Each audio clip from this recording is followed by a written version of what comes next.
Welcome, everybody, to another edition of the Analyst Desk. It is I, Jacob Moore, the self-proclaimed sports analyst, and we have another awesome sauce panel here at the desk. We got the one, the only. He may like Nylander a little too much, Mr. Moore, for your money. Woo! And when I say we need someone dashing, like he's going to break the internet with how good looking he is. It's Mr. Lane Dashing Dashco. Like, look at this. What's going on, everybody? Lane, have you ever watched the show Take Me Out? No. Well, you should. We're gonna do it live. We're gonna do it one day live at the desk, and I think you should go on Take Me Out. It's an Irish dating show, and I think you should be one of the contestants. But I know the song Take Me Out to the ball game.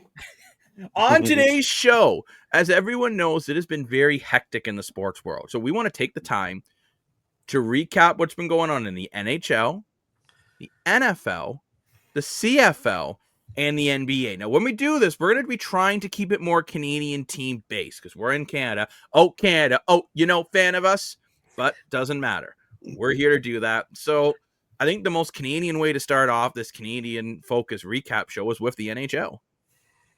So let's get right into the NHL. And I really want to break down some of the Canadian teams, and then we'll look at the overall standings. Yeah. But we are quarter-way through the season now. I want to start with the Oilers instead of the Leafs today. I want to change this up. And because we were talking a lot of Leafs, I want to talk about the Oilers. What the hell is going on?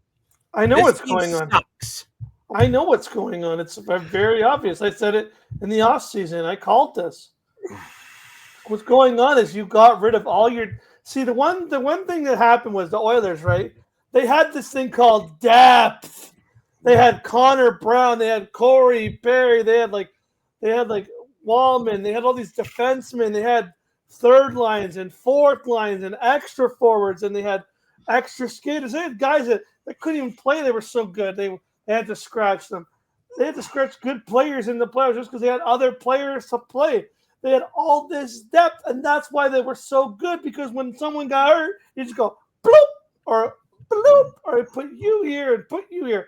What did they do this? Should have said, nah, B, we don't want all this stuff. Y'all can have it. Now we got nothing. Now it's just McDavid and Draisaitl and Evan Bouchard, and everyone else is just meh. I mean, you still got Zach Hyman, Nugent Hopkins, but outside of the guys that you had, you said bye-bye to everything else. You lost Evander Kane. Whether you like him or not, you still lost him. You had a guy on the roster. You lost Evander Kane. You lost Corey Perry. You lost Connor Brown. That's like three guys that are all like 30, 40-point guys. We keep going on Mitch Marner. Connor Brown, Evander Kane, and Corey Perry could make you 100 points easily. Victor Arvidsson, another good player. You basically replaced all those guys Skinner? with Andrew Mangiapane and some AHL players. Jeff Skinner, you lost? Jeff Skinner. Yeah, that's right. That's one of the guys. He's one of the guys, right? He was one of the guys that was in and out of the lineup. When he needed somebody, he would step in and come in the playoffs. He played well. Scored some goals. He didn't do fantastic. He wasn't playing. He was nowhere near the Jeff Skinner he used to be. But he was still coming in and doing a decent player. What he had to do when you had to give someone the role. He at least stepped up and was the next man up mentality. One big piece you're forgetting about, though, he did add Joksovich. So what? Joksovich is not enough. Yeah, Joksovich and Mangiapane. And between those two guys, you're not going to get the 120 points that you're missing from those five Lane mentioned. So what doesn't make things interesting, I love what Lane's saying. I really do. I totally agree with him. But doesn't make things interesting. If we got to give a grade to the Edmonton Oilers, letter grade, number grade, what are we giving them out of 100? What are we giving them A or Z? They get an F. I'm giving them a Z. Yeah. They're worse than F. And everything you guys are going on about, and if it was that, but they fixed one key issue, I wouldn't care. But they didn't. Stuart Skinner every year gets worse. Oh, my God.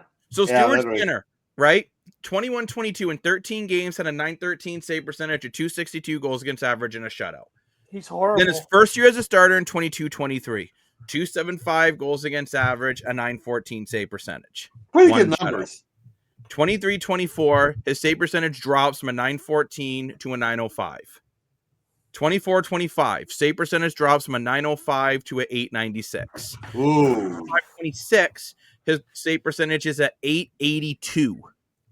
Yeah. And Jacob, here's the funny. 10. Between that and paying Darnell Nurse and Evan Bouchard over $20 million between the two of them, and neither one of them can skate or play defense, you're in a lot of trouble in Edmonton. And I really think if I'm the Oilers, Connor McDavid gave you an ultimatum. You have 3 years to make this work. And you're so why not get shape for that? like, even if the Oilers make the playoffs, which for me is a 50-50 shot, they're going to get dusted in the first round. I agree Connor with you McDavid guys. and Leon Draisaitl can only take this team so far. Now, next year, remember, the cap goes up a lot. But right now, look, we talk about the Leafs all the time. I think the Oilers are in a worse position than the Leafs. 100% because you knew. I agree. Like, at least the Leafs, I see a team on paper that I'm like, if they can just figure out a structure, I think this team can be good. I look at this Oiler team and I'm like, man, they're bad. I can only agree. I give them an F. They're not good. They get a Z for xylophone. Because at the end of the day, you knew. I knew it. Dan knew it. Jacob knew it. What? I knew? Every single person knew. Your goalie sucks. And your goalies on the market this year. You had there was tons of goalies. Tons. 100 of them. Mind you, Gibson's been terrible. Yeah, but I'm going to tell you one goalie who they should have got. And the Pittsburgh Penguins got him, and that's Shelovs. Oh, yeah, he's been great. Shelovs has been, which we'll talk about the Penguins in a little bit, obviously, but Shelovs has been the guy that I think has absolutely turned the Penguins from duds to studs. Just getting good goaltending, and you easily could have traded Evander Kane for Shelovs. Yeah, I called it. And if you did that and you lost some depth to fix the goaltending, I would have been okay with it. 100%. I would have went out and got Shelovs, traded Stuart Skinner to clear up some more cap space. Then you could fix your bottom six, have Shelovs and Pickard as your 1-2. Because Calvin Pickard is a serviceable backup. He's serviceable. He's playing pretty bad this year, Bo. Yeah, but again, though, he's serviceable. Yeah, I look at Calvin Pickard for what he did in the playoffs. Okay, that's cute, but it's not going to happen again. Dan, Calvin Pickard, he has been pretty bad this year. He's got an 851 save percentage and a 387 goals against average. Now the bigger question is, too, goaltending's obviously a problem, but is the problem your top two defensemen in Edmonton suck? We all whine about Morgan Riley. Edmonton would be thrilled to have Morgan Riley right now instead of Evan Bouchard or Darnell Nurse. Yeah. Right? So Evan Bouchard's what, a -5? What's Darnell Nurse now? Wyatt Nugent-Hopkins, -11. Move away from your mic. Sorry, Connor McDavid, -6. Darnell Nurse is currently a -9. -9. The other one that really jumped out at me with this team, Andrew Manapani, -17. What? -17. He's been a disappointment. Hold on. Points in 23 hold games. on. I think I'm maybe having hearing issues. Can you repeat that number again? -17. That has to be one of the worst in the NHL right now. Oh my goodness! Again, -17. Dan, I know I'm comparing them to the Leafs a lot, but I'm going to keep doing it because I think the Oilers and the Leafs are kind of in that same position where you're expecting them to be the top two Canadian teams in the NHL, which I think is crazy because I'm going to tell you the best Canadian team is in a bit. But Andrew Mangiapane is a -17, and you're whining about Marcelli, who has more points and a higher plus-minus rating for cheaper. Correct. And the Oilers are if I could say the F-bomb on this show without getting it so less people could hear it, I would say they're absolutely effed. So I was wrong. He's not the worst in the NHL. The worst in the NHL is probably the next team. This might be a start to the next team.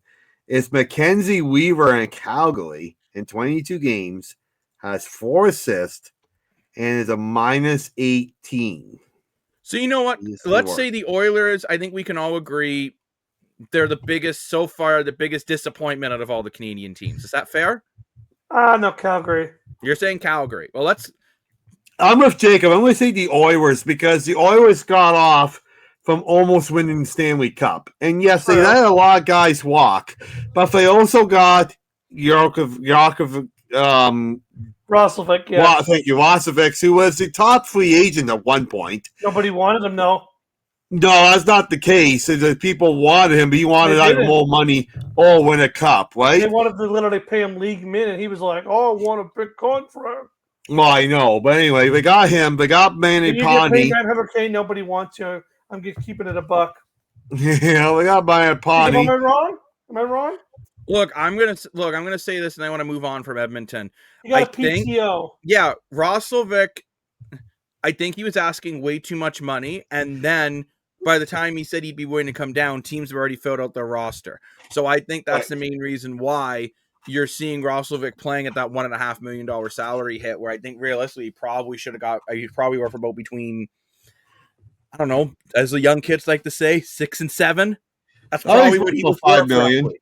But I want to move on to the Calgary Flames. I find this interesting, Lane. You say they're the biggest disappointment.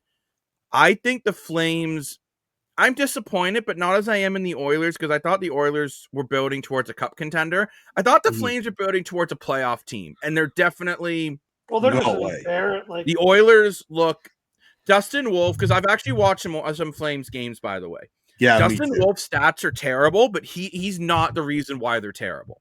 This team can't defend. They can't skate. They look lost. It's time to trade Kadri, trade Anderson, trade anyone over the age of 34, and start not a retool, a rebuild. Can we finally say with Calgary that the Jonathan Huberdeau trade for Matthew Tkachuk was an absolute epic fail? Because you got McKenzie. Because you were going to lose him either way. Okay, we're probably better off losing maybe these two idiots. Like, I disagree. I like them as people, I really do. They're good players, but Mackenzie Weaver's a minus 18. Huberdeau again, 17 games, 11 points. They paying him what, $10 million? Like, it's a bad contract, sure.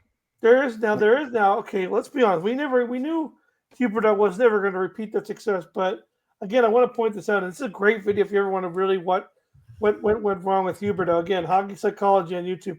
Great channel. I love that guy. Makes great videos. He did a video. I watched it. It was about Jonathan Huberdeau and why it doesn't work. And the reason what happened, and it's still happening to this day, is on Florida. The system they played as a like the system that they ran with was a system that Huberdeau played, because Huberdeau runs a very like north-south, very fast-paced, kind of up and down kind of playmaking style. He's able to go up and down, come back, go up, get that speed, go on the wing, feed it to someone who could snipe it. The way Calgary plays, they play like a Boston Bruin. They try to play like this Boston Bruin style where it's very flat-footed. It's very kind of sit back, wait for mistakes. Well, that's not how Huberdeau's game is surrounded. He's surrounded around a team that wants to run and gun and go up and down this. He would be a fantastic right now on a team like Chicago, a team that likes to go up and down and play punt hockey. Huberdeau would be fantastic there because he can run and gun with Bedard. I think that's the player if they could get him. I'd be quite happy to see Huberdeau coming to Toronto to play with Matthews. Or like a player like there's another team that likes to go up and down the ice. But on Calgary, where they're more like they kind of sit back and they're kind of more of this they try to brand themselves around this more like physical style of hockey. It doesn't work for the guy because he's not a physical player. But I'm going to tell you guys the biggest problem in Calgary. Well, I know their biggest problem is one of the things is they will live free. And I still don't understand this whole like child mentality. But the one thing that I don't understand is you won't make a trade with the Toronto Maple Leafs, who will literally pay you a king's ransom for anyone, and they're just like, nah, but you quit, so screw you. No, I'm going to tell you the biggest problem of Calgary. When Dustin Wolf is in net, he is averaging facing 37 shots a game. That's a lot. You're not going to win playing like that. And like it's incredible he's even got 5 wins of how many shots he's facing. Versus when they have Devin Cooley in net, on average, he's only facing 25 shots a game, which is how he's won 4 games.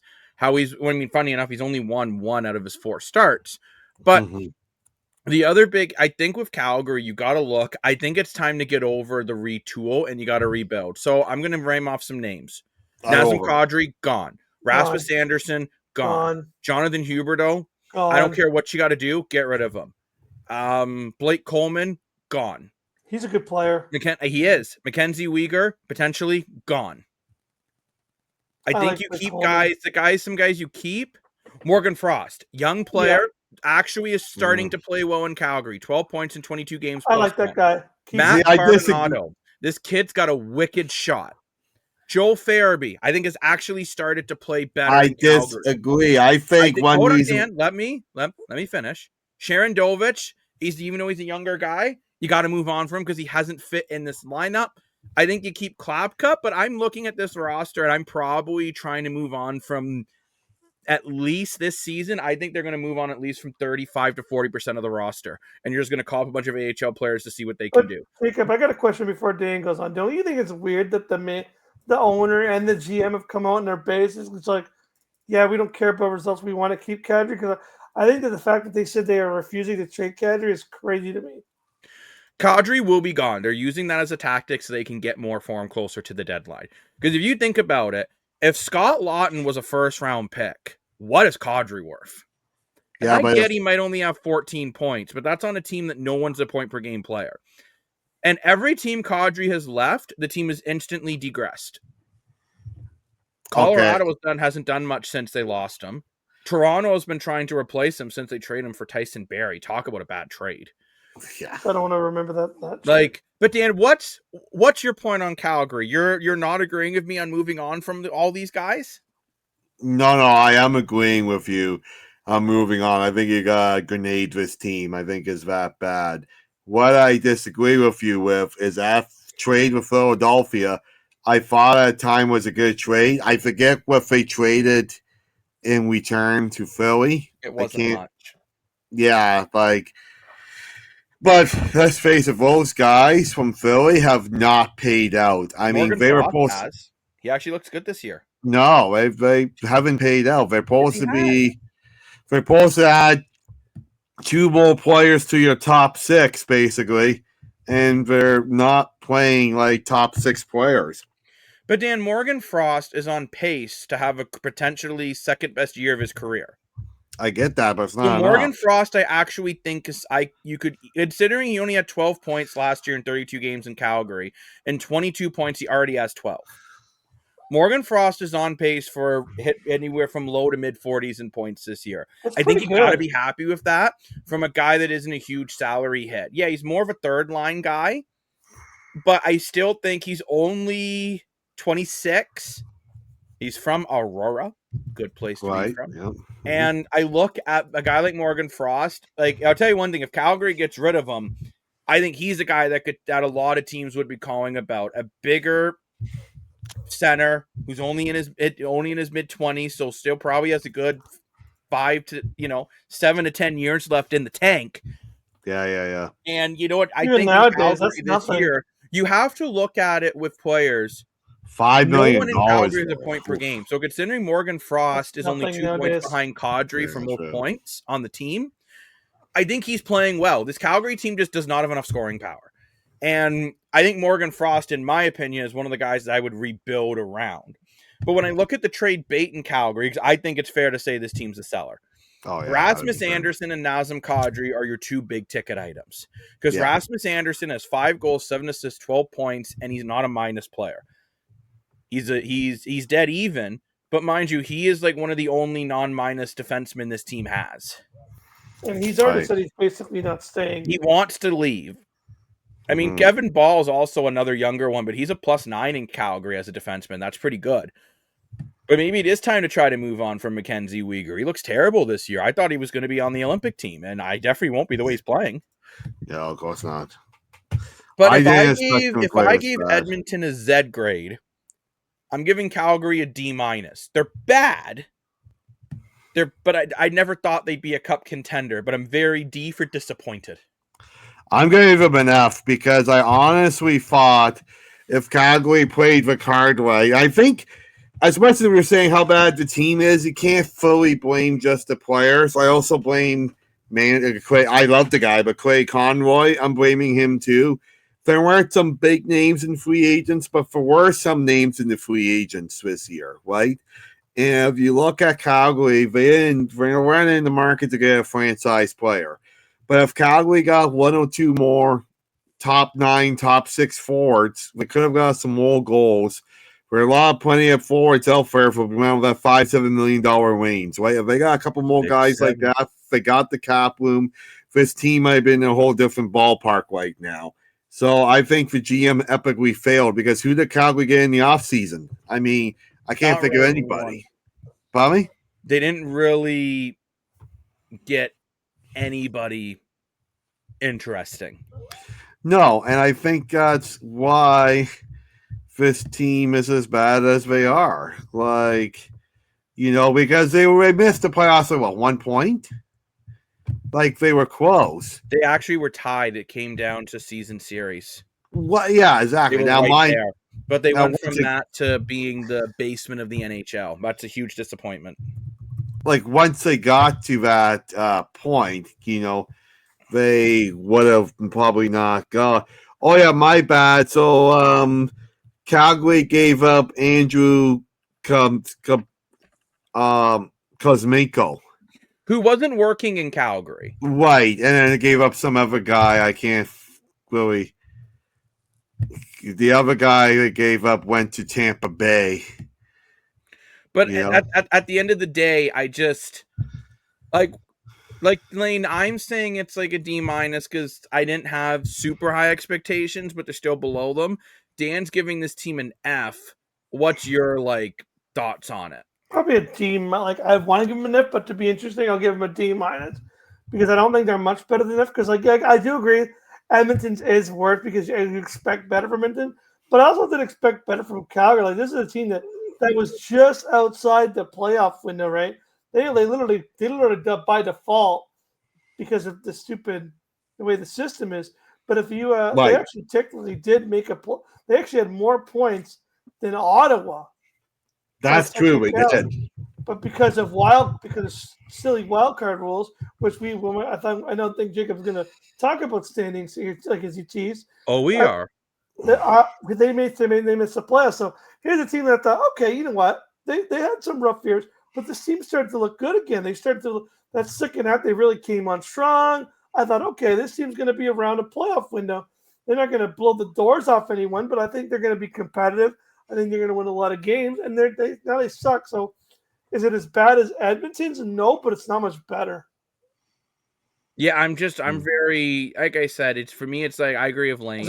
They're like because Edmonton's is embarrassing. They're really embarrassing. These guys can barely win a game. Yeah. Good point. But now let's move on to. Actually, let's get to a positive team here, even though they've been struggling a little bit of late. And I want to talk about the Montreal Canadiens. Yep. And it's funny how this trend, I think you could almost say this for almost every Canadian team except one. I think they need one thing. Goaltending. They need a true number one goalie. Montembeault and Dobis, I don't think they're good enough to go on a real run. Well, it shows you how they're both serviceable, but I think for Montreal, they need to go out and look at another team that's struggling, that has a decent goalie, and make a move. And I think Montreal, they have a lot of players in the AHL that are very good.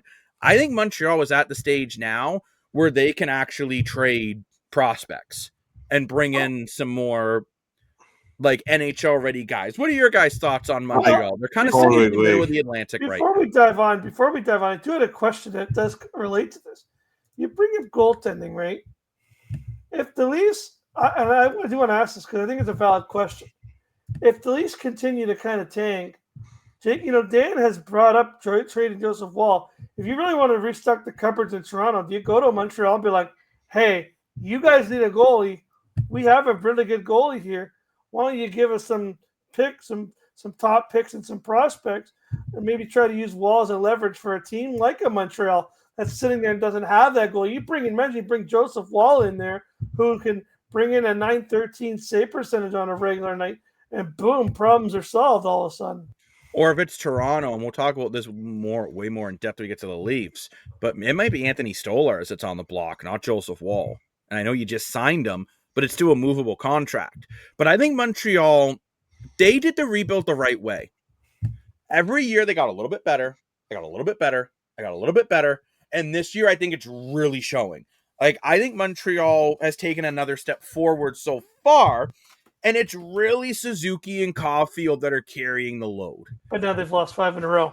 I understand that, but like, I see this Montreal team turning it around. What are your thoughts on Montreal, Dan? I actually really like what Montreal has been doing. I agree with you, Lane, that as of late, like this past week and a half or so, maybe it's been an epic fail. But I don't think it's been a fail. Been a bit of a. I don't think it's a fail. Been a bit of a wrong turn. yeah, They need to go back on Waze and get the GPS up and be like, hey, Waze, give me directions to Winville, and then it's gonna be like, do a U-turn and turn around in 300 feet. They need to get in the car. Overall, as a thing this year, I think they're done very good because they did make the playoffs last year. I know they lost to Washington in 5, but they did make it. My concern with Montreal is the goaltending. Like everyone was saying at one point, a model ball is going to be the goaltending for Team Canada or the Olympics. I mean, he's a joke. I mean, I get Dolphus is not. He's young. He's not a joke. But he's not a joke. You got to remember, you got Montembeault for literally nothing. And but he's not a head goalie. NHL goalie ever since he's came to Montreal. He's just young, Dan. But with Dolphus, I mean, he's a backup, right? Maybe Dolphus will be better in the future. Right now, he's a backup. Like, honestly, neither goalie in Montreal this year has been great, but they're winning enough games. I think the positive thing for Montreal, you look at the guys leading in points. It's Suzuki, Caulfield, Hudson, and Dandinoff. Yeah, so that's the brilliant thing. This team is just going to keep getting better. However, how much more patient are you with Slafkovsky? That's weird. Then they got Daninoff, right? He was a great rookie. I really like the fact they got Nolan Dobson in the offseason. That was a huge boost I think this team needed. I think you have a good point, Jacob, about Slafkovsky. Again, he's doing okay. Like he's got 6 goals scored away through, so he's on pace to get 24 goals this year. People are going on Bedard being a bust. This guy's like in his third first year overall pick, right? They might have been better with Shane Wright. I mean, if I am right now, he's on pace of 24 goals and like under 50 points again. I mean, he had 50 last year. I don't know. I think he's at the point where he has to get better. I think if he doesn't get a minimum 25 goals and 60 points this year, I'm trading him. First of all, pick. He's a big forward. I get that. And same with Patrick Laine. He was really good when he bombed off in Montreal at the beginning, but now he's really slowing down. You look at guys like Josh Anderson and Gallagher, they're doing okay this year, but they're not playing as well as their contracts live up. So the thing is in Montreal is I think Montreal's in a good spot, and you look at some contracts that they can move, they'll have a lot of cap space and can only get better. So for those reasons, I'm going to give Montreal a B. Before I give my grade, I think a B is very realistic for Montreal. Do you think Montreal uses Slafkovsky as bait to go get a goalie? Yeah, you know who I'm thinking of? Who? I'm thinking of Philip Gustafson in Minnesota. He's a fantastic goalie. And Minnesota doesn't turn things around. Wow. There's a goalie. He's fantastic. Yes. Either that or I could see them maybe calling maybe even a team like Colorado's got 2 decent goalies, could use a little more upside in their top six. I got a wild theory. What about you? I know he's been awful and his numbers are terrible, but what about a guy like UC Saros? You know what? That'd be a nice gamble for Montreal. Saros was a Vezina caliber goalie only a couple years ago. You're basically trading 2 players who are underperforming. So Nashville really needs to restock in the prospect pool because they've been, if I was going to give Nashville a grade, it'd be a maybe another Zed. But I'm going to give Montreal an overall. I'm going to give them a B plus. I'm a little more credit than Dan's giving them, just because they've lost 5 straight, but at least they brought in players to make them better. I think Kent Hughes is showing he's a really smart GM, and I think this team is trending in the right direction. I'll be very curious by deadline if you see them maybe move on from some of these guys like a Patrick Laine or Slavkovsky, or like, maybe Kirby Daw, who I think has been a little underwhelming in Montreal, and use some of these guys to go out and get a proper number 1 goaltender. But Lane, what's your grade overall for this team? I think Dan I think you guys are nailing it on the head. It's around that B grade. It's like, you know what, they've done good. They're kind of on the wrong side of the highway right now. They need to get back on the right side. They're in a bit of they're team that's learning. They're trying to get better.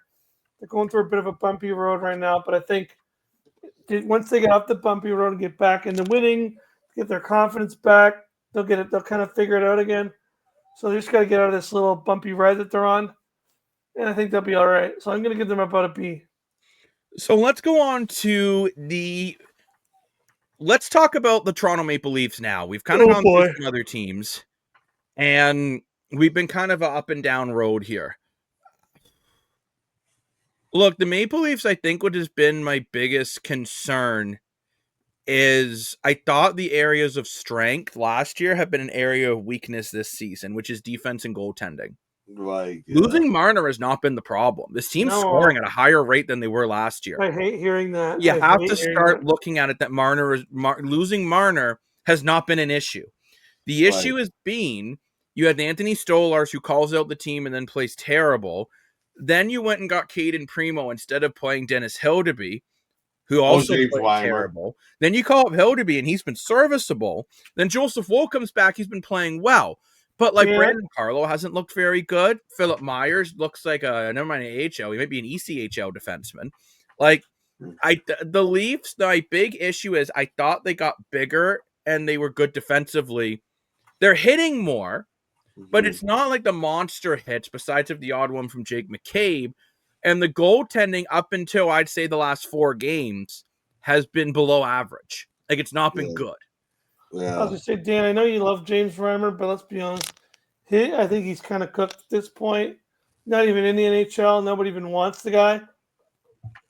You have to take your James Reimer's your glasses off there, bud. I mean, I know you love him, but he's not. If he was any good, he would have been on the team. He's not that good anymore, man. I think they got rid of him because of the locker room drama and not the on ice. Okay, but you look at how terrible Wade Primo was. I guarantee James Reimer would have been better than him. Not in the NHL. Guarantee it, right? But I don't know.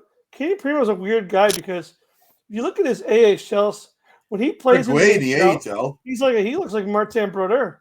Oh yeah, he's fantastic in the AHL. We actually saw him play a game last year in the AHL and for the Montreal Laval farm team and against the Maoris, and he only allowed 2 goals on 2 breakaways. I mean, he played phenomenal. Great goalie, right? He just didn't very fit in Toronto. But I mean, mind you, the Leafs' defensive structure is piss poor. You look at the game on Thursday night, it came down again to losing off of a defensive breakdown from Max Domi just quitting.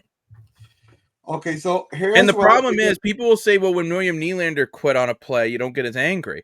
Because William Nylander is a 90 to 100 point player. Max Domi isn't. So when you're a third line type guy, you can't give up on plays like that. But, okay, so I got James Reimer's stats from. That was last year. But the last time he played was against Anaheim Duck. 2 games, 9 goals on 11 shots with a 450 goals against average and 847 save percentage. That's not better than Caden Primo. No, but he played elsewhere last year. No, but my point is, though, with Toronto, this is what, and no offense, but this is what bothers me with Leaf fans. We're looking at our 4th-string goalie as the problem, when instead they went out and spent all this money on defense, and it hasn't been good. You went out and locked up Anthony Stolarz long-term, and he hasn't been good. I mean, don't get me wrong, the injuries haven't helped with Tanev and Nyes and Matthews and Carlo. I mean, mind you, Carlo out of the lineup might be a good thing with the way he's playing. But and Stolars, but again, with Stolars, nothing personal, but like the way he's been playing, it's almost better maybe him not in the lineup. But I'm just looking at these teams, and like I'm looking at this team, and I'm like, what shouldn't be the issue has been the issue. I thought this team was good defensively, good goaltending, and good coaching. And those have been your three key problems up until about the last 4 games. I thought the teams looked a lot better. So here's the thing with the Maple Leafs. Jacob asked me a great question in a live show. I didn't think of an answer at the time, but now I've been thinking them all over. He asked me what team I'm more disappointed with, Edmonton or Toronto. I have an answer now. I am more disappointed with Edmonton. Because Edmonton, long walk out the door in the offseason and didn't really do anything to replace it. Mm-hmm. Toronto, on the other hand, yeah, we lost Mitch Marner, and that, in my opinion, doesn't suck, but it sucks losing a 100-point guy. However, we did get Nicholas Waugh in return, who is, I think, a really good third-line center. We went out and got Dakota Joshua, who I know hasn't been fantastic so far. He's a good heavy hitter. He's been flying some big hits. We do have Martari, which I think's been underwhelming, but at least the Leafs did an effort to bring new people in, versus I feel like Edmonton did not. So even though Toronto, in my opinion, Toronto failed winning into replacing a top 6 forward that they lost, they did try to bring in other pieces. So if I have to give Toronto a grade, I give Toronto a D-. I think they're a little bit better than Edmonton. But I knew Toronto was going to be worse this year, but I did want Toronto to be in a playoff spot. And this year, we might not see a playoff spot. But the bigger issue is, and Dan, I'm sorry, I'm calling you out. You're whining about the Marner situation. The players they brought in, plus elevating Nick Robertson, have more points than Mitch Marner does this year. And I get that, but it's not about Dan, the points. Let me finish. I let you finish. About the power play points. I don't care about the power play because the penalty kill has been better. So it basically cancels each other out.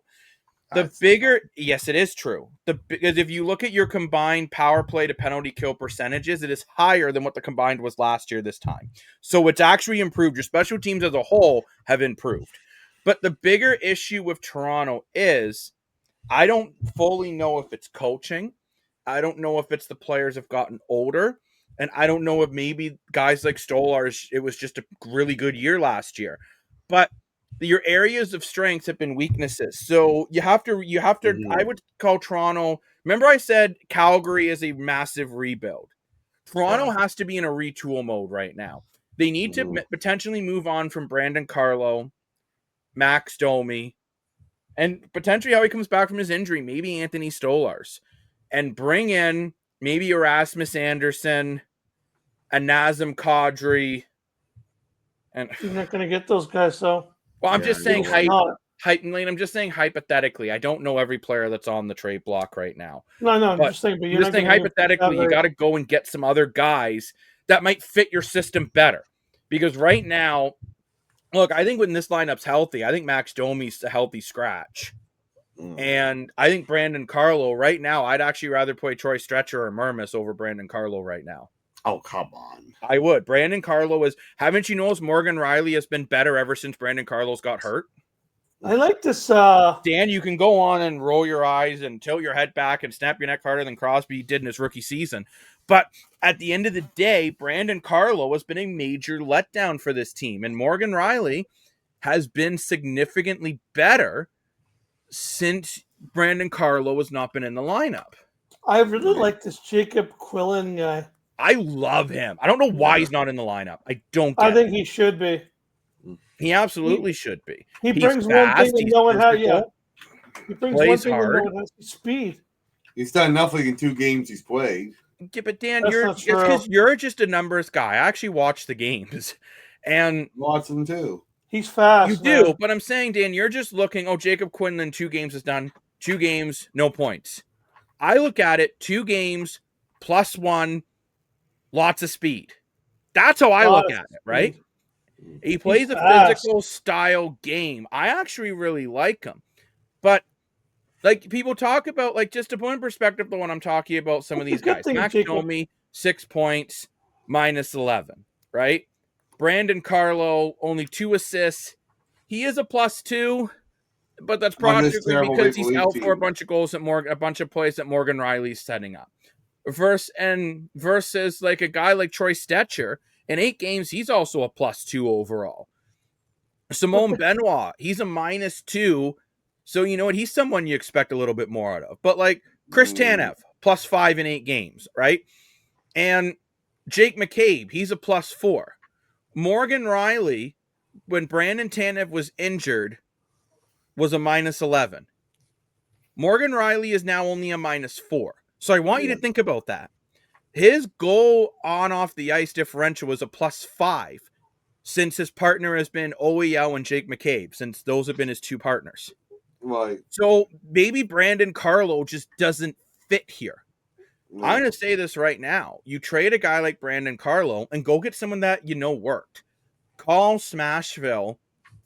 Actually, I guess he's not in Nashville anymore. But call Lucian. Yeah. Call Dallas about Labushkin. Right. And it might sound weird, but the guys that you know worked with Morgan Riley. Or no, I don't say think to Calgary, hey, Rasmus Anderson short term. Do you want Brandon Carlo long term? And the good thing is, I get, Lane, you're saying they won't trade with Toronto, but I think Calgary eventually has got to put on the big boy pants and realize they have to make moves of teams that are willing to take the players that don't want to be there. I understand that, Jacob, but you seem to understand that the NHL doesn't care. There's been rivalries in the NHL that have lasted not just like 2 years. I'm talking like 30 years where, like, if you look at the stories of hockey where it's like Calgary almost didn't trade with Montreal because of the Patrick Waugh situation for almost 40 years or something. Look how Boston made trades with Toronto last year. And the Bruins bit the bullet and were smarter and moved on from a guy like Carlo and brought in a really good prospect in Fraser Minton. So, I think the Flames have to realize what they've been doing is not working. I think that's very, very clear. So, again, I don't know if it's going to happen or not, but when people are saying they're missing Marner, you got Tavares with 27 points, Nylander 27 points, Nyes of 22. Riley is actually in the top 5 in defenseman assists of 13 assists and 16 points. OEL is only 1 point behind Morgan Riley. Nick Robertson is on pace for a good about 45-point year this year. You've replaced the points. That has not been the issue. The bigger issue, when you go to goaltending, Anthony Stolarz at .351 goals against average and .884 save percentage. He was just starting to get better again right before he got hurt, by the way. He still wasn't playing anywhere near good as Joseph Wall or Dennis Hildeby. Oh, I get that, but I'm just saying. You need Anthony Stolarz has to be better. Joseph Wall, and no, it's only 3 games. It's a small sample size, but a .923 save percentage and a .257 goals against average. Even Dennis Hildeby. The goals against average is high at .381, but that's because he came in 2 games in relief. He does have a .904 save percentage. So, look, I'm really curious to see over the next little bit how the management goes between Hildeby and Wall. Maybe Anthony Stolarz is someone you use as a trade piece to try to either improve your top 6, which personally I don't think that's the problem, or improve the defense, because unfortunately Brandon Carlo and I would even say Simone Benoit, I think, have taken step backs this year. I don't agree with Simone Benoit. I do. He's not as good as he was in the playoffs. So my overall grade for the Leafs, and Dan, that's fine. You can have your own opinion. I'm going to give them, you said a D, right, Dan? D-, yeah. D-. I'm going C- for the Leafs, and I'm going to tell you why. I think considering all the injuries and considering the goaltending forgetting how to stop a beach ball, they're still in that playoff mix, and I expected growing pains with the Leafs trying to change their identity. But they're still I thought they'd be a little better, but they're kind of where I thought they'd be, to be honest. Kind of hovering between a wild card and divisional playoff spot. So I'm giving them a C-. I still want them to be better, but I still think this is a playoff team. Lane, what's your grade on the Toronto Maple Leafs? I'm going to go D+ because I do agree with what you're saying. the one good thing they do have that it doesn't have is the depth. And I really do think if things go south, they can use a lot of this depth. They have so many guys, and all these guys you can't trade everyone because it's impossible to trade everybody. But you can start moving off pieces for 4 draft picks. Right? You can move on from your Domi. You can move on from Jan Krop. You can move on from a Nicholas Waugh. You can move on from a Lawton. You can move on from a Lawton. You can move on from these guys. You can just trade them and bring in things. So at the end of the day, if things aren't working out here, you can move on from Michelli. These are all tradable guys that you can float around, like get a 2nd round pick, get a 3rd round pick, get a 1st round pick, combine 2 guys, throw this guy in for a trade, get a 2nd round pick, get a 3rd round pick. Things are going bad. You got all that depth, and at least you can use it to your advantage. So I'm going to give him a D, but we'll see how it goes. Hopefully, it gets better in Toronto. Now I want to move on to the Vancouver Canucks. And I never know what to make of this team. Every time I think they're turning the corner, they don't. And I actually think, again, and maybe you guys are getting sick of me talking about goaltending. At the moment we're recording, they're currently losing to the Stars 3-2 with under 2 minutes left. Right, yeah. But I feel a big issue is, again, they took a risk and hoped that that Demko would be the guy. And instead, he just hasn't been at all. Demko's been playing well. He's injured again. He can't stay healthy. When he's healthy, Demko at 280 goals against average, 903 save percentage. He's been fine. I'll be honest, nothing sexy. Just he's been okay, considering he's supposed to be a franchise goalie. But Kevin Lincoln has taken a bit of a step back, and you just paid him $5 million. Yeah, that's ridiculous. And look, you decided to pick Pettersson over Miller. Pettersson's been fine, 19 points in 21 games. It's funny, JT Miller, just to go out quickly, it was a little honeymoon there in New York. It was like, oh, we got JT Miller. He's doing the same, which is funny, he's doing the same crap he called out Pettersson for in New York. You see it the other night? He completely gave up on a game-winning goal when he could have skated a little bit to stop it. Oh, right. Yeah. So it's funny for all that guy, for how much he chirped and caused all these locker room issues. He's doing the same crap in New York. Interesting. Wow. Yeah, it's been one of those. I think JT Miller. I actually think they made the right decision by getting rid of Miller because I think he's got an attitude problem. I just don't think Elias Pettersson can drive this team by himself. No. Vancouver has been. And then what about Hughes? Go ahead, Dan.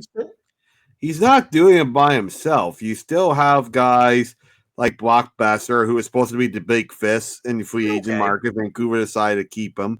You still have Quinn Hughes in the back end, who's been an incredible leader.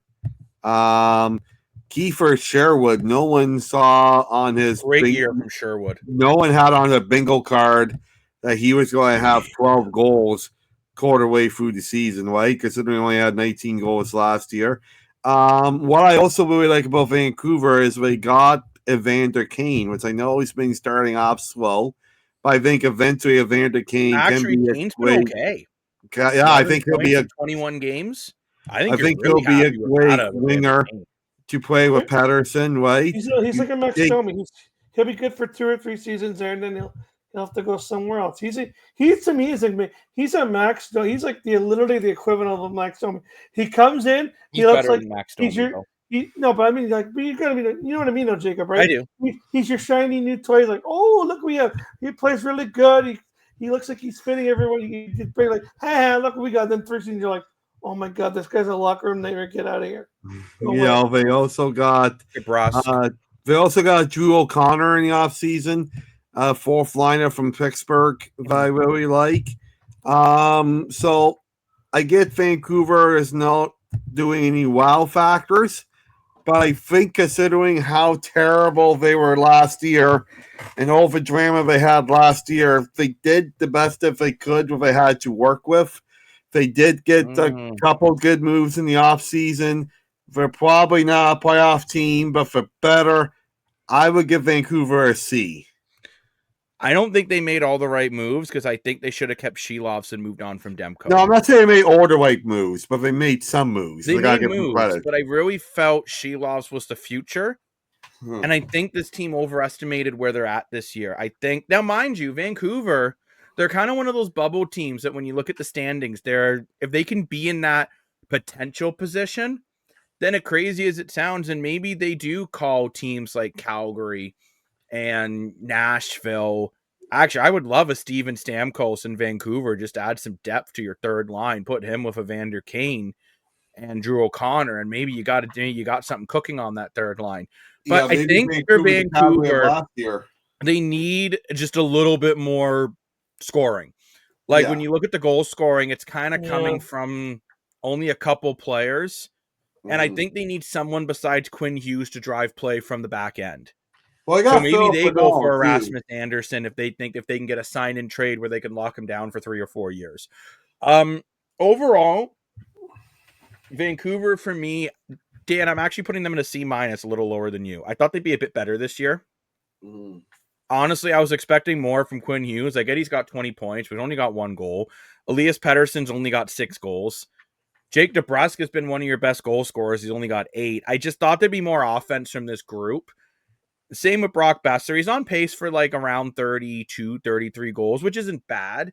But I think they were hoping Brock Besser could get back to that high 30s, low 40s, and he's just not there. I think Philip Hornick has taken a bit of a step back from the defensive end. Yeah, so for me, they're a C- just because I thought they'd be, to be honest, they're kind of how I feel about the Leafs. Although I thought the Leafs would be better than Vancouver would be. I think Vancouver's not terrible, but I thought they'd be a bit better than what they are. Lane, what's your overall there on? I don't know why Dan putting salt on a steak like that weird meme guy. But what's your overall thoughts, Lane? I'm kind of in the same boat that you are with this one. You think they're a little bit better, but you didn't expect a whole lot better. They're kind of in the middle, so I'll give them a C, like C plus.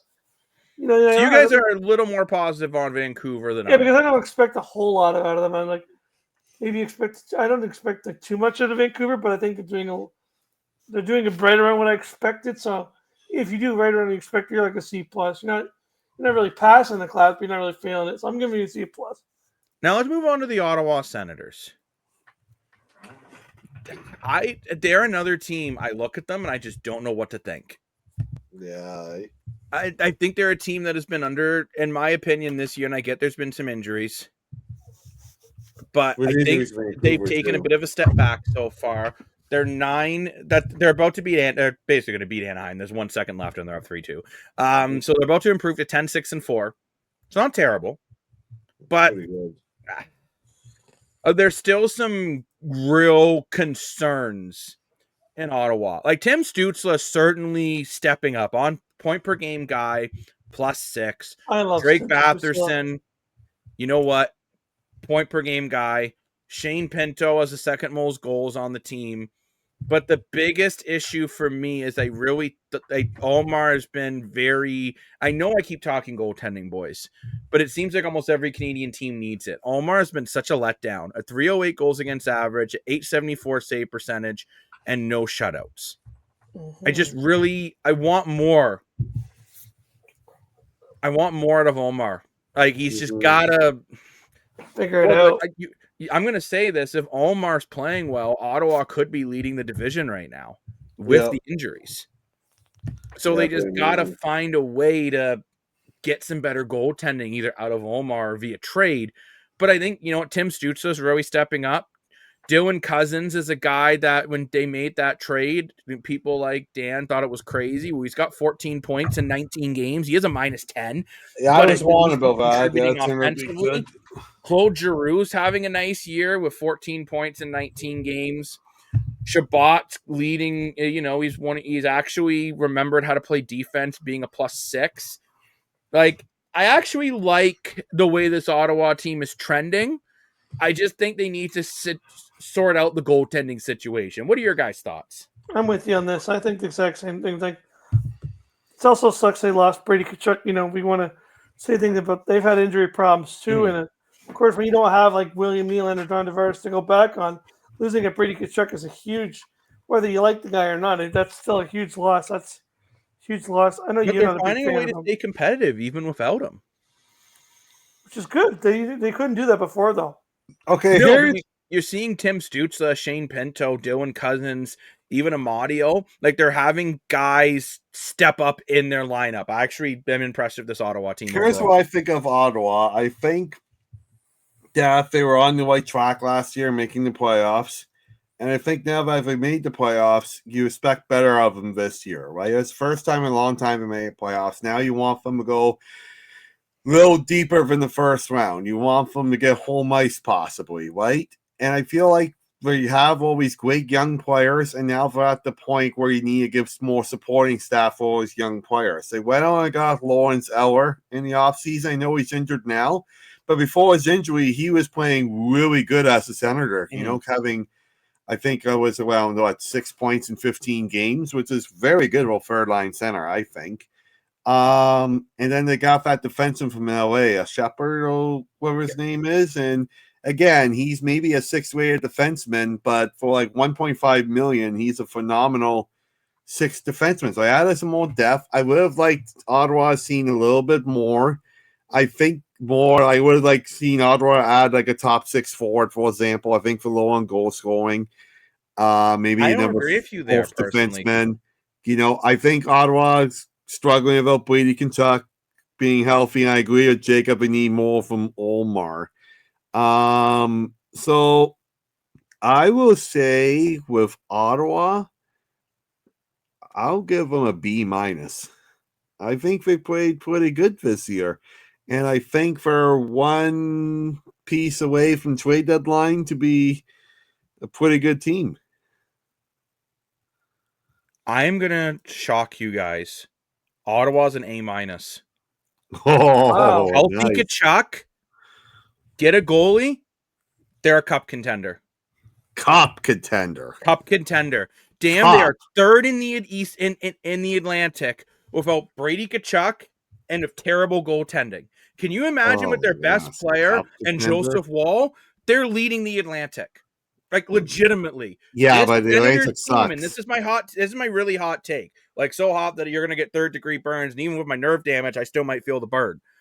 Like, this is the team that I'm looking at that I think by the end of the year, you're going to see them potentially leading the Atlantic.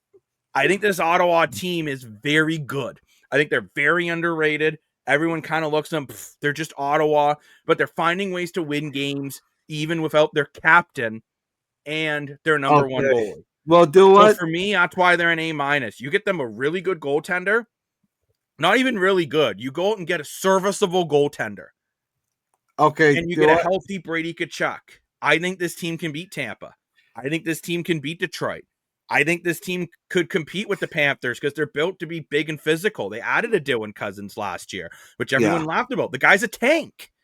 They added the defense is big, but they can pass. They gave Toronto everything they had in that series. And if a couple different bounces, they could have won it. I really feel Ottawa is right at the cusp of being a cup contender. I think they might be the best Canadian team right now. Well, since Jacob had a hot take, I think I'm going to have a hot take too. And I'm going to stick with my guns with Ottawa at a B. But I think I'm going to switch it up. And I think I'm going to give Montreal an A. And the reason why I'm giving Montreal an A is we need the goalie. But if they get that, they went out, they got the big fist in the free agency of Nolan Thompson. They have the super rookie with Dantonoff. Even with the 5-game slump, they're still one of the top teams right up there with Ottawa. So I'm really liking it. If they can sort out those bad contracts with Josh Anderson and Brandon Gallagher and Patrick Laine can get healthy again, this Montreal team is going to look really good. I think I could see them the same spot as Ottawa, actually. Like Montreal isn't missing their captain, and they're not missing their best player. If Montreal Patrick Laine's a great player. He's a third liner on Montreal. If they were doing this without Nick Suzuki, then I would agree with you. But they're not. Toronto has lost Austin Matthews, and they're crying about it. Ottawa loses Brady Tkachuk, and they just say, "Hold my beer. We're going to find ways to win anyways." Yeah. What's your thought, Lane? Impressive. I agree. I'm with you 100%. I think they're Man, Lane really and I are good. just captain agreeants. Yeah. I'm not going to do it. It's basically the same opinion. It's like, you know what? At the end of the day, you got to do what you got to do, right? So what's your letter grade? I'm going to go B+. So you're in the middle with Dan and I. It's a very sexy sandwich. Now, let's get into the Winnipeg Jets. And Yes.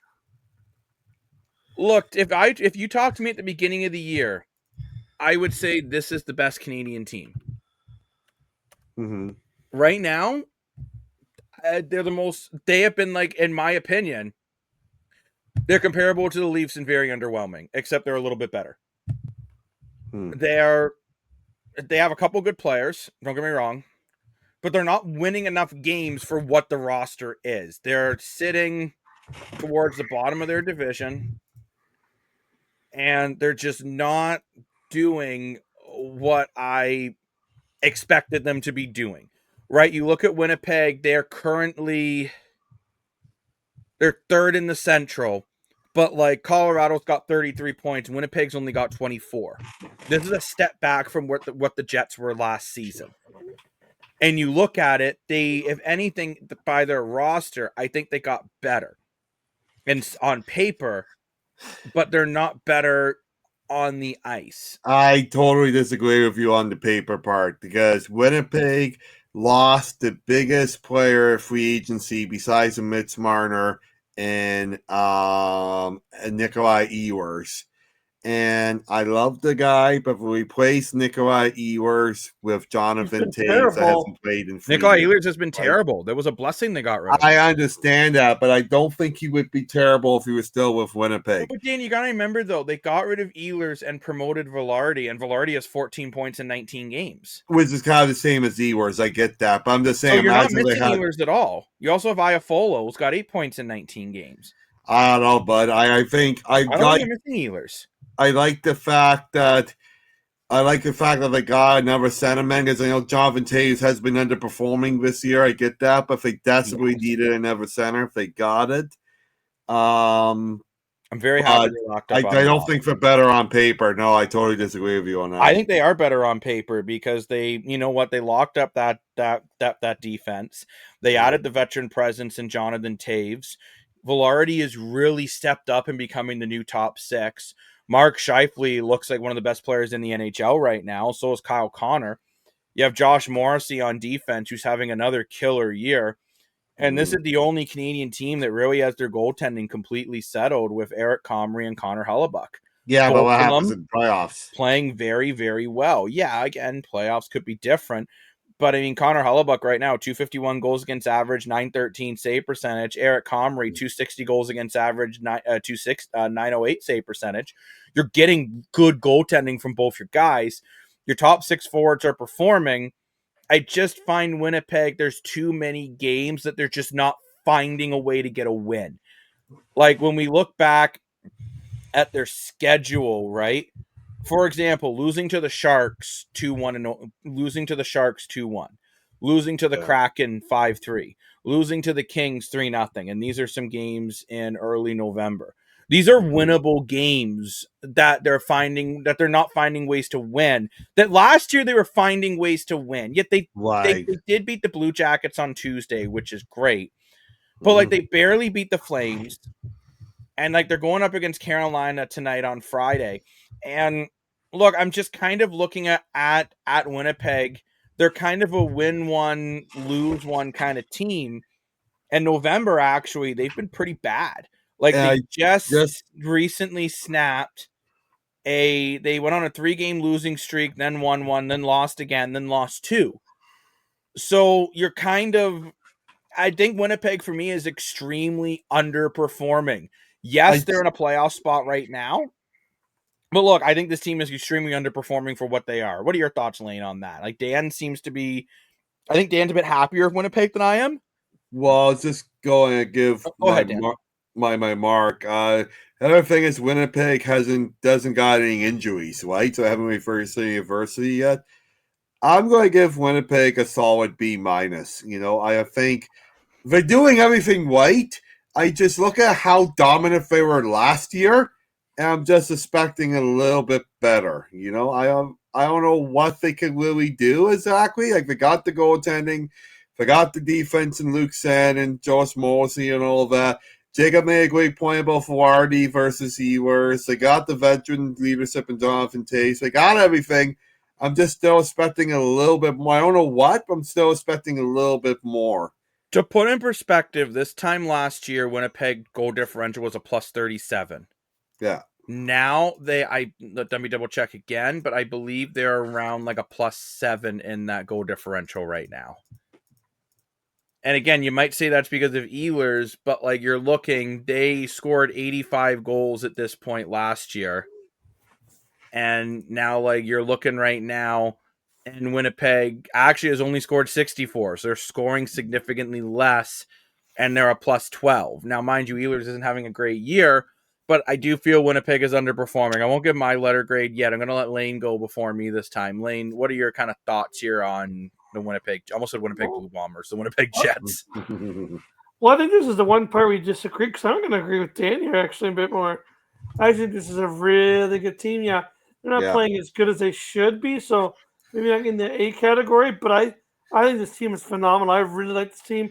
We all know with the Winnipeg Jets, nothing matters until April when Connor Hellebuck decides to let in a beach ball. That's this team doesn't need. This team needs to just. I think the Winnipeg.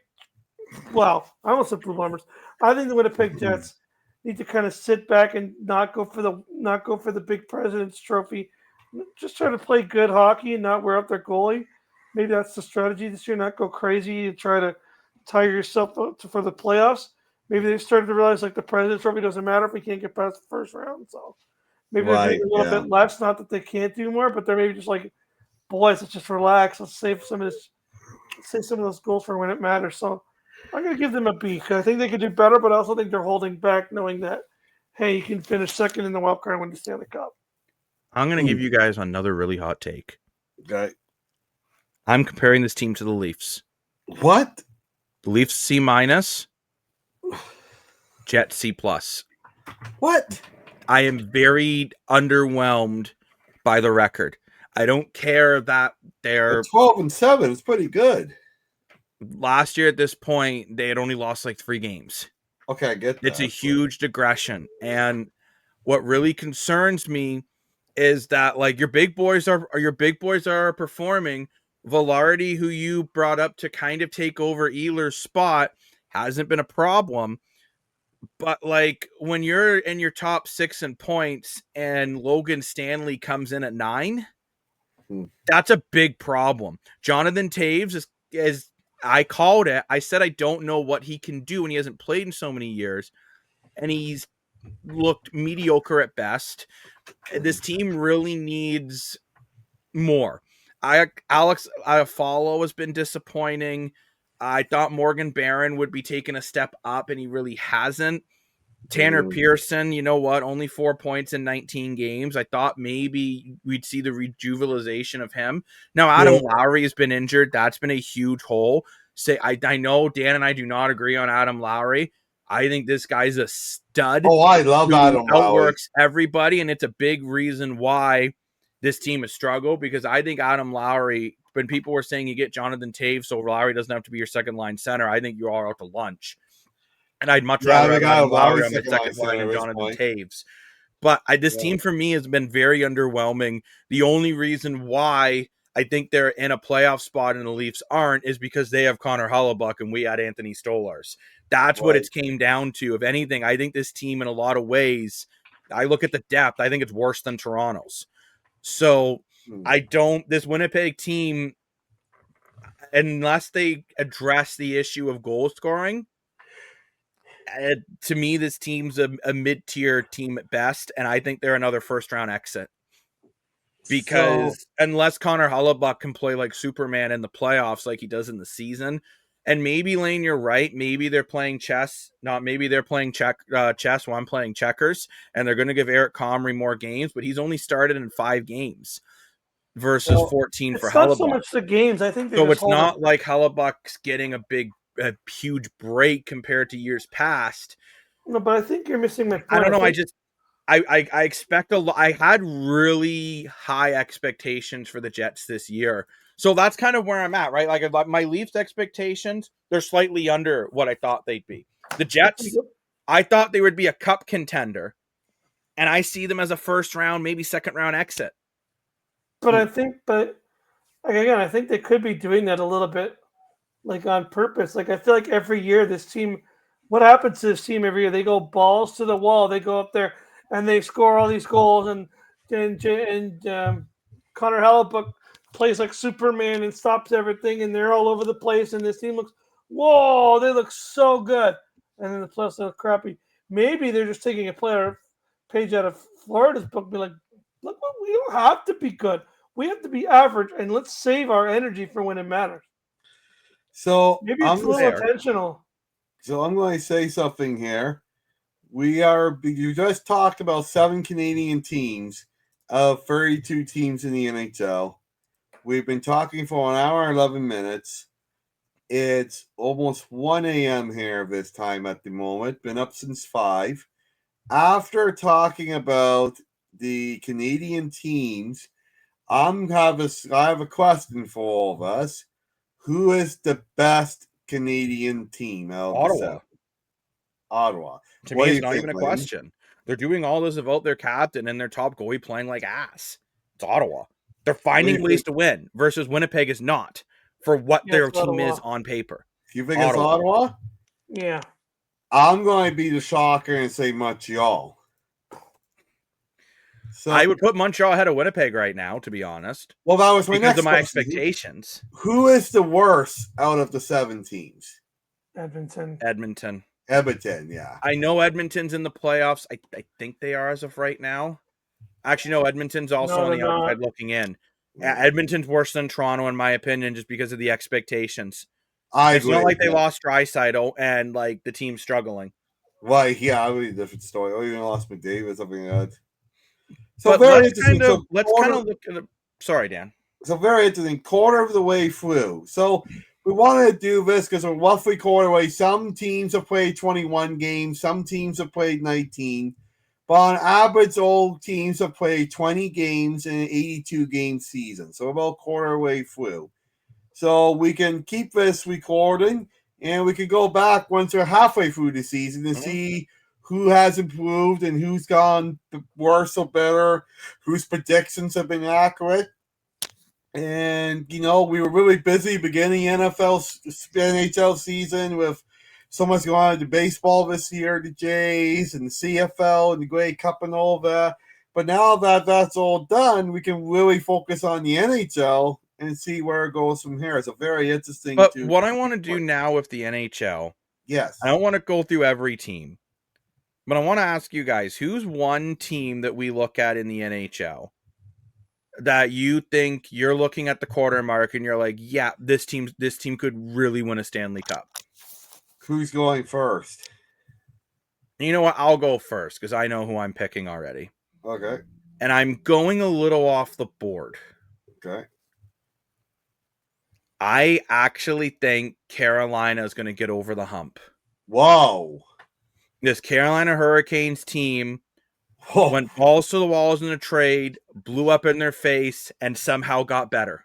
Holy cow. They have really good coaching. They have okay goaltending, but I'm going to call it. They're going to call Nashville. They're going to give up way too many first-round picks. They're going to get UC Saros, who is going to turn his career around in Carolina, and this team is going to make that push to the Cup Finals out of the East. With a struggling Panthers team, struggling Lightning team that's aging. Devils, I don't think, are the real deal. Red Wings aren't ready. I look at this Carolina Hurricanes team, the way all the cards are lining up, if it stays true to the way it is, I think this is their year to at least get out of the East and get to the finals. So I'm going off the board because you guys are looking like I may have done some drugs before we went on to record here. Oh, 100%. But I'm taking the Carolina Hurricanes as my pick. Okay. Mr. Dashko, I like what's your take on a team that you could really see winning the Cup? I don't know if this is off the board, but I can't believe I'm saying this. But again, I'm going to say this. I guess this is off the board. I guess I'm going to say the Winnipeg Jets for what I just said. I think this team is playing checkers, chess. Fair. I really think. I think this team is way better, and I think they're holding back because every year they have pushed themselves to the brink of exhaustion. We talked about it last year about how they were go, go, go, go, go, go, go, go, go. And then when the playoffs come, they do nothing. And that's what they've done every single year. They always try to go for that President's Trophy. They're balls to the wall. They're scoring 1,000 goals. They're playing defense like it's out of style. Their goalies making saves and playing amazing. I think they finally have realized they don't need to do that until April. And that they can kind of coast. They can sit there. They can play average. They can kind of chill and be like, boys, let's just get there. Let's all chill. Let's take some breath. Let's have some hot chocolate once in a while. Let's laugh about some funny jokes. And then when April comes, when we really need to step it up, that's when we're going to go balls to the wall. And I think having a guy like Jonathan Toews in that locker room, although he's not necessarily doing it on this point because but I think he's got that mentality of, boys, we just got to make the playoffs and then let's go. I think having that guy, having Lowry, having Scheifele, having that decor, having someone who knows how to get there and knows what it takes. It's like, guys, we don't need to do this right now. We got to just chill. We got to stay in the playoffs, stay in third, stay in that wild card third spot. And we get the playoffs. That's when we're going to be like, gotcha. I really like both your guys' answers because your answers are not typically teams that people will pick. You know, like Lane, I agree. A lot of people are looking at Winnipeg and like, huh? And I agree with you, Lane. I think they got a very, very good team. And I think they were so close last year. So close last year. I think they'll do it. Carolina, Jacob, even though they're very good right now, I don't see this as a playoff team. But I love your take. They're a playoff team, 100%. No, okay, let me rephrase that. They will make the playoffs. I'm not saying that. They are definitely a playoff team. I just don't see them a deep playoff team going to the Stanley Cup final. I don't see it. But I give Jacob a lot of respect for what he said. I mean, Rob Brennemore's a fantastic coach. Yes. And I think they're probably getting fed up with him. They've been going out a lot in third round with him, and it's like if you can't get past the third round, he might get canned. So I could see Carolina doing a big jump. I'm going to go completely off the board here. And kind of surprised Jacob didn't make this pick, but here I go. Don't help it. I'm taking it back to the year, I don't know, 2011, 2012. And I'm saying the Pittsburgh Penguins. I can't believe I'm saying playoff Crosby's a different animal. That Doofus made a good team, but he honestly made a good team. I agree with Jacob that getting Sealars was probably, I can't believe I'm saying this now, but it was probably the best move in the whole offseason. You know, he has played so well for Pittsburgh. Sometimes a small move's the best. Exactly. Have Gino, that's 23 points in 19 games. He's on a whole new level. You have Sidney Crosby, yet again, having a 22nd season of having more points than games. Brian Russell always liked him. And I think Pittsburgh, I called this in the offseason. Everyone laughed at me. I think Pittsburgh made another great offseason move getting Anthony Mantha from Calgary. He was very injured in Calgary and didn't play much last year for the Flames. But if you look at what Calgary's been missing with not having any offense, secondary offense, and last year only played 13 games with Calgary, had 7 points. This year in Pittsburgh, he's played all 19 games, and he has 14 points in 19 games at only $2.5 million because of his injury. I think it's one of the best signings in the offseason. And Pittsburgh right now is sitting at 10-5-4. And they have a whole bunch of injuries. They have Richard Ricardo injured, Justin Charlie injured, Nolan Acciari injured. Christian Jarry. Yeah. Some guys I don't really know all injured. But, you know, they got a lot of big injuries. And I just think if we're doing all of this with all these injuries, you got Crosby, you got Malkin, you got Letang, all of these guys I really like the fact they got Weatherspoon too. That was another great signing. All of these guys who have won 3 Stanley Cups, I feel like they want a 4th Stanley Cup to their resume. And I feel like they could have got more money in the open market. They took less money to stay in Pittsburgh. And I don't know. I really think that they're going to get it done. They got the experience. I can see them doing like a big trade at the trade deadline, as like they always do. And yeah, I'm going Pittsburgh Penguins. Yeah, I could totally see. I'm surprised you didn't go Washington with Ovechkin getting a nice hat trick tonight. But That's why I was seriously thinking about Washington. Yeah, My only congratulations. problem, Washington, funny enough, has the goaltending, which a lot of teams don't have. What were you saying, Lane, though, about Ovechkin on a big old congratulations? Yeah, he hit a record tonight. He's now officially top 10 all-time in NHL points now, sitting with 1,642 points. Lane, we could see deep into your eyes as you read that number, so thank you. I love seeing deep into your eyes. He beat Joe Sakic. But also, I do want to give a quick shout out to a couple other. I know we mentioned that. I think the New York Islanders could be dangerous in the playoffs. The other team. Same with the Colorado Avalanche. I'm shocked none of you guys took Colorado as your picks. I like that our picks were kind of different than what anyone else's picks are. But I do want to now head into a gas or ass that I teased on a live show about a big change I think the NHL should make. Yeah, there is. Yeah, there is. Is it ass? Yeah. Or is it ass? The standing point format in the NHL needs a drastic overhaul. Gas, 100%. And I'm going to tell you why. So Dan is saying gas before he even hears my explanation. Lane, you're going to be smart. And you're going to wait till I explain why. I can see it in your eyes. Like you're like laser focused here. Okay, so right now in the NHL, we have a major problem where some games are worth 3 points and some games are worth 2. So we look back into the 90s, overtime losses were worth nothing. So every game was worth 2 points. Right now, essentially, Colorado is first in the Central because they're losing in overtime. Versus Winnipeg, if they had overtime losses, they could potentially be passing Dallas for second in the Central, and maybe I'd be happier with them. Because you look, Colorado only has 2 more wins than the Jets, correct? Yeah. So that's 4 points. Yeah. Yet they're up 9 points above them. Well, where did those extra 5 points come from? 5 overtime losses. Yeah. So I want to pitch to you guys 2 different systems.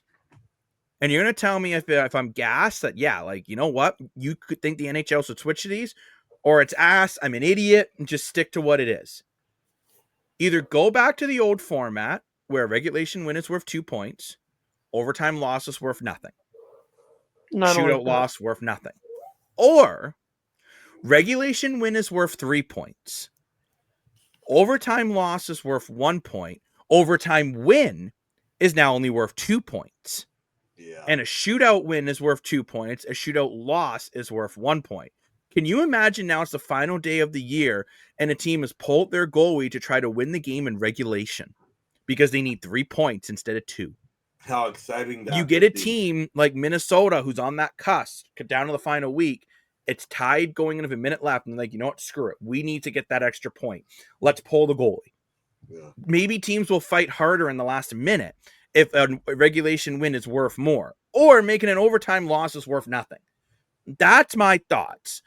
What like Dan's already said gas, so he didn't even know what I was going to say, but that's okay. He's just like gas. I agree. So Jacob's a genius. Lane, after you hearing my explanation, what are your thoughts on that? I'm gassed too, and I also think if you want to really go extreme with it, this might be too extreme, but I think this would be really good. You make a regulation 3, overtime 2, like overtime win 2, overtime loss 1, shootout win you only get 1 point, Shootout loss, zip. Because shootout, Oh. I don't think you deserve a point if you go to a shoot because it'll be because I'm gonna you guys are gonna think I'm crazy, but I'm gonna go back to last night against the St. Louis Blues. That St. Louis Blues did diddly squat in that overtime. They did not try. They just was like, we just want a point. We don't care. That's unacceptable. They didn't even try to take a shot. Fair. Yeah. Well, that's I a think whole that's other something- conversation we can have about the 3-on-3 And over. the shoot- That's definitely for another episode. My only issue with your thought, Lane, is again we're running into the same problem where every games are worth a different amount of points. I like Good. Jake. I think every game needs to be worth 3 points or worth 2 points. I like it doesn't make any sense to me that some games are worth more than others. They got to be worth what they're worth, in my opinion, which is why I want either every game worth 3 points or every game worth 2 points in I total. like Jacob's Ferry the best, the second option, because I totally agree. Every game, regardless how you divide it up, with one team getting 2 points and one team getting 1 point, or one team getting all 3 points, every game is worth 3 points. And now, I'm going to say this too then. Is losing in overtime getting a point the participation award of the NHL? You tried really hard. Here's a point. Maybe just be overtime loss is worth nothing. Shootout loss, worth nothing. You either 100%. won or you didn't. Yes. If you do that, you got to look. Colorado, you got to look minus 5 points. So they would be at 29, right? Yeah. You would have Dallas. They have 3 overtime wins. Put that down to 26. You would actually see Winnipeg right on there, potentially passing them within like one game. Yep. So it's just interesting, right? It could change the entire landscape of the NHL. Vegas, prime example. 6 overtime losses to Anaheim's 1. Right. If overtime losses were worth nothing, Anaheim would have a 7-point lead. Sorry, 6-point lead. They have 1 overtime loss. They have a 6-point lead in the Pacific. Now there's one issue with that. Potentially wouldn't even be in the top 3 in the Pacific. I just think we got to make all the games worth the same. Like they do this in the IHF, they do this in the KHL. It's not a foreign I guess it is a foreign concept. It's IHF and KHL technically, but it's a concept that it wouldn't be hard to replicate. And they're going, oh well, it would screw up statistically and who got the most points ever. But overtime losses used to be worth nothing, so that's already shot out the window. Yeah. I think it's because the NHL thinks math is hard and 3 is harder to add up than 2. Math is hard. I can make them a Google spreadsheet that will do it all for them. Math is very hard. If you ever played Fall Guys, count the fruit. So many people get eliminated on that because you can't count fruit. But I want to move on now from gas or ass and quickly address something in the CFL that's came up that's very interesting because this just broke only a couple hours ago from our recording time. Ooh. And that is the salary cap has gone up. That's a big increase. So the base salary will be at least $6.162 million and 365. And the total expendable cap will be at least $6.272365, meaning this could actually be a higher increase. Right now, the salary cap is around $5.9 million. So this could go up even higher. Wow. So I want to know your guys' thoughts on this. How do you think it's better that at least this time we're knowing that the cap's increasing before the offseason starting? Because remember, last year we didn't know. 100%. That was a major mistake from the CFL last year. I think we saw teams like the Argos play it very conservatively in the offseason because of that. And you look at other teams like the NHL, the MLB, the NBA, and all that. If they all know ahead of time going in the offseason how much money they got to spend. Well, MLB, right? There is no cap, which that's a whole. Well, okay, bad example, sorry. But they all know how much they got to spend, right? So now that they know ahead of time, and now they know it's going up, I think we'll see even more action happening with offseason, which is great for the league, great for the game. I think it's great how the commissioner was talking about how he wants to podcast more and televise more free agency and negotiation week and all that. I think it's just huge news for the league. I thought the salary cap was around 4.9 million, but I might have been mistaken. No, it's around like 5.8, 5.9. It used to be 5.5, then it went up. It's gone up for the last 4 straight years. Yeah, which is great. But normally, by the time the league announces that free agency is kind of already done and dusted, so that's why it's very interesting. They're saying, hey, it's at least going up about 300,000, and I'm hearing it could go up as high as 500,000 or 600,000. What are your thoughts, Lane? It's for sure. It's good to know ahead of time. So you can actually plan, right? It's not like you're gonna make all your moves and like, well, you have an extra 300,000. Like, well, what do I do now about it? Well, exactly, right? And I think this is great for the league. And we do also know the CFL schedule is going to be released sometime in December. I heard that it might be getting pushed back a little bit from the December 7th, but it is going to be released. I'm hearing they're debating on starting the season the week earlier as well next year, like they're doing in 2027. So that's very, very interesting. But like we're already seeing like teams like Toronto, they may not have a coach, but they're not messing around. They're already re-signing players. Ryan Dimwitty in Ottawa, he's doing an address to the season ticket holders, I believe, on Saturday. So that's an interesting day. I'd love to be a fly on the wall in that room just to see what Dimwitty has to say. I mean, I think there's going to be another very, very interesting offseason in the CFL. And, of course, we are going to break down that in the CFL as well. But I told a little lie to everyone just to get them on the edge of their seat. You remember I said this episode was going to be NHL, NFL, CFL, and NBA. But we had such a good talk in the NHL that this is going to make Dan's eyes open. That's how exciting this is. I am excited. I'm open. I'm turning this episode into a 2-part episode. Whoa. So if you want to hear about the NBA and the NFL, you're going to have to come back this weekend to the desk on the Spotify, iHeartRadio, and YouTube and check out the rest of the league recap. Because we still got to go over all 9 teams in the CFL. We still got to go over the NBA and the Toronto Raptors, so they're on fire. Great news. We got to go over how apparently the new Tom Brady is back at the Patriots and so much more. So this is a 2-part episode, baby. So thank you very much for checking out part 1 of Around the Sports World. Yeah. Lane and Dan, how shocked are you right now that I'm just turning this into a 2-parter? I'm shocked. I thought we were going to be up to about 4 in the morning. Lane, are you excited for part 2? I'm always. We can even make it a part 3. Maybe that's what I was going to say. Let us know. We did really deep dive in all 7 NHL teams. In Canada, let us know. He wants to do a deep dive in the American teams. Like we could talk about who's failing and who's winning and all that. The NHL season is really picking up. Absolutely. So guarantee at least a part 2, maybe even a part 3 of All Around the Sports World. So thank you very much for watching at the Analyst Desk. What are you guys thinking? Are we thinking we're going to drop the next episode for Saturday morning? I'm good with that. So make sure you tune back in tomorrow to check out part 2 of the Major Sports League recap episodes. I'm the self-proclaimed sports analyst, Jacob Moore, sports analyst. Drum Mr. More for your money. Woo! And do you recall the most dashing man of them all, Lane Dashing Dashco? We'll see you guys back on Saturday and join us at the desk where every day feels like game day. Bye-bye.